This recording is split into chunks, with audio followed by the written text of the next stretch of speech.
Hello there, and a very warm welcome to this week's France Buying Guide YouTube presentation. Well, this week we have lots of information for you on how to plan your move to France, what to think about and how to go about it and so on here on the site. So this week in this short film, I thought I would give you just a few tips on how best to start your new life in France once you've found your house and have the key in your hot little hand.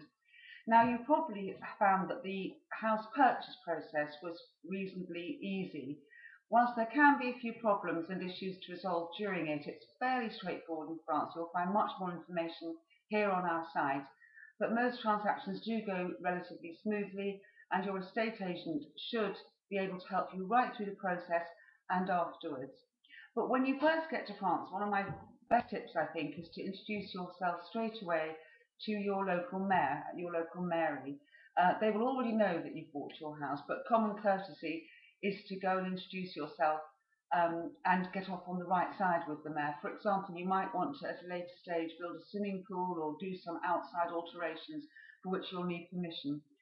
Some command of French is naturally helpful and much appreciated, but if you really can't speak a word, try and take someone along with you who can when you first get there. Also, don't forget to contact all the utility companies. It's very straightforward, similar to in England, but you need to inform them about your moving in date if your agent hasn't already done so. And you should find that most of them do have some command of English. But again, a visit to the local offices in your commune will help you with that too. Opening a bank account is reasonably straightforward, although full of paperwork, the French being the French.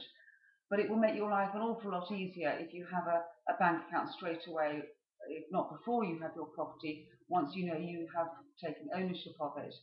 You can easily pay all your bills, much as we do here on direct debit. It's called prélèvement automatique in France.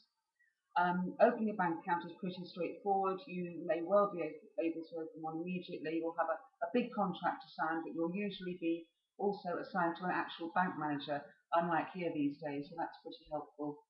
Make sure you think about insurances. We can help you with that here too. You need to get several insurances, not just for your house, but for any vehicles, personal liability, or if you have children. Again, your agent should help you with that, and you will find there might be quite a bit of paperwork. But make sure you know what's covered. It's not wise to assume that it will be the same as in England, but you need to do that pretty much straight away too. If you have children, make sure you register them in a school locally. The mairie again will be able to assist you with that. Schooling is very, very good in France. You don't necessarily have free choice, but you will likely be able to get your children into a school in the commune in which you live. Again, with school transport, most schools, certainly in our village and others I know locally, run school buses. It's a pretty good system, and that's actually part of the service. It'll be free. If you need tradesmen for your house, make sure that you get a proper written quote. You should do. French tradesmen usually will give you a written quote, which you can then offset against any works you do at a later stage to avoid increased capital gains tax. But as I say, make sure you get proper quotes and compare them. There are English people working in France, lots of them. But again, compare notes, compare quotes, and just make a decision later on that. Don't rush into anything. It's quite wise to get a sworn translation of all your official documents, such as birth certificate, marriage certificate, etc. You may well find you need these at a later stage for all sorts of things. And another tip, which may seem obvious, but not everyone always thinks of it, is to learn some French.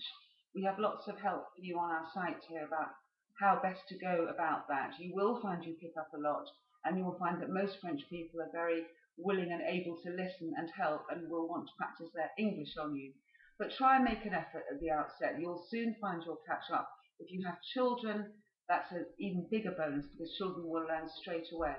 But if you really want to integrate, it's important to really try and have at least a basic understanding before you set off there. So there's lots more, as I say, on our website this week. If you haven't already done so, take a look at our France Buying Guide. There's a lot of information in there and more of my hot tips. I leave you with wishes for a great week. I'm still in England, bit of sun here, and I wish you good health, and as always, vive la France!